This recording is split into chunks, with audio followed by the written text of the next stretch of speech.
Hi friends, இன்னைக்கு நம்ம Volkswagen SKODA ஓட white meter அதோட key copy and remote programming தான் நம்ம பார்க்க போறோம். இது வந்து white meter. இது வந்து XRCல நான் வந்து உள்ள வந்து ID48 chip போட்டுருக்கேன். இதுல ஆல்ரெடி இது வந்து original key. நான் இப்போ இத வந்து எப்படி key to key copy பண்றேன்ற ஆப்ஷனை தான் பார்க்கலாம். ஃபர்ஸ்ட் original key வந்து நான் ignition ஆன் பண்ணிட்டேன். ஆன் பண்ணிட்டு நம்ம ஸ்கேனர் ஓபன் பண்ணிக்கலாம்.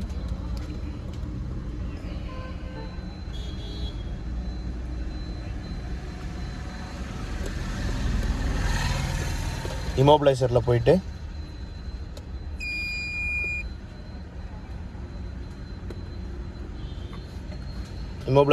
Volkswagen செலக்ட் பண்ணிக்கலாம்.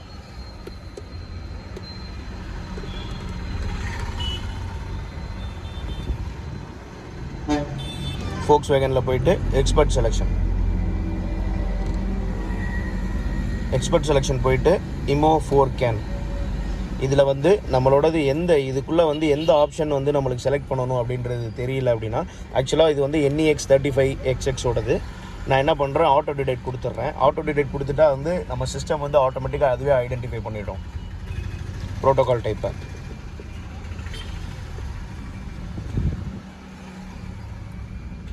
பாருங்கள், நம்ம இதோட கிளஸ்டரோட டைப் வந்து VDO NEC35XX. இதை நான் வந்து ஓகே பண்ணிடுறேன். ஓகே பண்ணிவிட்டு இப்போ நான் கீ டு கீ க்ளோன் தான் பண்ண போகிறேன் அப்படின்றனால க்ளோன் 48 கீன்னு இருக்கிறத நான் ப்ரெஸ் பண்ணிக்கிறேன். ப்ரெஸ் பண்ணிவிட்டு இது do want to continue the loan, yes கொடுத்துடலாம். கீ அப்படின்றது ஒரிஜினல் கீ. இந்த ஒரிஜினல் கீயை வந்து நம்ம இக்னிஷன் ஆன் பண்ணால் தான் இதில் வந்து கீ டு கீ நம்ம காப்பி ஃபங்க்ஷன் பண்ண முடியும். இதை நான் ஆன் பண்ணி ஓகே பண்ணிட்டேன். இப்போ வந்து பாருங்கள், இன்ஸ்ட்ருமெண்ட் கிளஸ்டர் வந்து ஆட்டோமேட்டிக்காக வந்து பிளாக் ஆகிடும். இது பிளாக் ஆகிடுச்சுன்றதுக்காண்டி நம்ம கீ ஆஃப் பண்ணி எடுத்துடக்கூடாது, எதுவும் பண்ணிடக்கூடாது. அதுவே இன்னும் கொஞ்சம் நேரத்தில் ஆட்டோமேட்டிக்காக வந்து இக்னிஷன் ஆன் ஆகிடும்.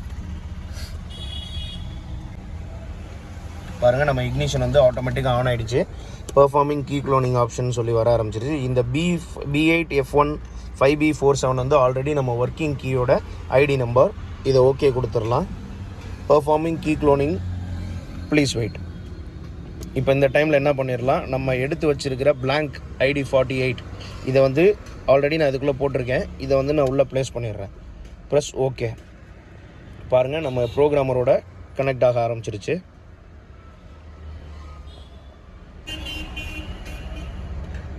Key cloned successful. கீக்குள்ளே இருக்கிற சிப் வந்து க்ளோன் ஆகிடுச்சு. இதை ஓகே பண்ணிடலாம். இப்போ கீ கட் பண்ணிவிட்டு இதை வந்து ஸ்டார்ட் பண்ணி பார்க்கலாம், கரெக்டாக ஸ்டார்ட் ஆகுதான்னு. அதுக்கு இடையில வந்து இதோட ரிமோட் மேட்சிங் வந்து நம்ம பண்ணிடலாம். ஸோ இதை பேக் கொடுத்துட்டு இந்த இடத்துல ரிமோட் லேர்னிங் இருக்குது பார்த்தீங்களா, இந்த ரிமோட் லேர்னிங் வந்து நான் செலக்ட் பண்ணிக்கிறேன். இதோடது வந்து 09 சென்ட்ரல் எலக்ட்ரிக்ஸ். இது தெரியல அப்படின்னா டேரெக்டாக ஆட்டோ டிடெக்ட் கொடுத்துட்டா சிஸ்டம் வந்து அதுவே ஐடென்டிஃபை பண்ணிக்கிறோம். 09 சென்ட்ரல் எலக்ட்ரானிக்ஸ் ஓகே கொடுத்துடலாம். ஓகே கொடுத்துட்டு இதில் 2 ஆப்ஷன் வரும், ஆட் ரிமோட் கண்ட்ரோல் லேர்னிங். இதில் ஆட் ரிமோட் கண்ட்ரோல் அப்படின்னா என்ன ஆகுதுன்னா, இப்போ ஆல்ரெடி வந்து ஃபஸ்ட்டு கீ வச்சுருந்துருப்பாங்க, தொலைஞ்சிருந்துருக்கும், 2வது கீ இருக்கும். அதை வந்து அப்படியே நம்ம கீ ஆட் பண்ண அந்த ஆல்ரெடி எக்ஸிஸ்டிங் இருக்கிற ரிமோட் வந்து டெலீட் ஆகாமல் நம்ம புதுசாக ஆட் பண்ணுறோம் அப்படின்னா இதில் போய் பண்ணலாம். ரிமோட் கண்ட்ரோல் லேர்னிங் அப்படின்னா டோட்டலாக இருக்கிற எல்லா ரிமோட்டுமே எரேஸ் ஆகிடும். இப்போ நம்ம பண்ண போகிற 2 ரிமோட் மட்டும்தான் ஒர்க் ஆகும். நான் வந்து இதில் வந்து லாக் பட்டன் அமுக்கிறேன், இண்டிகேட்டர் ஃப்ளாஷ் ஆகிடுச்சு. அதுக்கப்புறம் நான் ஒரிஜினல் கீழே ஒரு தடவை லாக் பட்டன் அமுக்கிறேன், மறுபடியும் இண்டிகேட்டர் ஃப்ளாஷ் ஆகிடுச்சு. நம்மளுக்கு 2 ரிமோட் வந்து லேர்ன் சக்ஸஸ்ஃபுல் ஆகிடுச்சு. Remote learning successfully exceeded.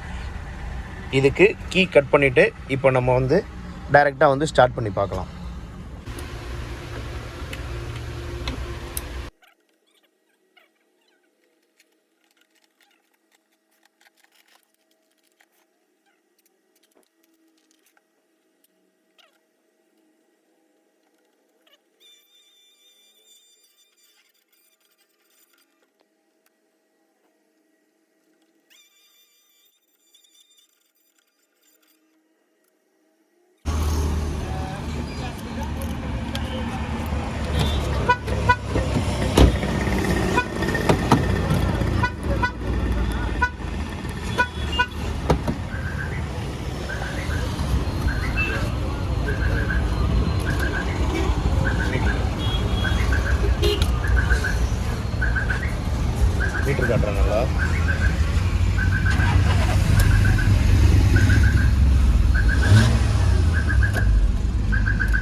கதை.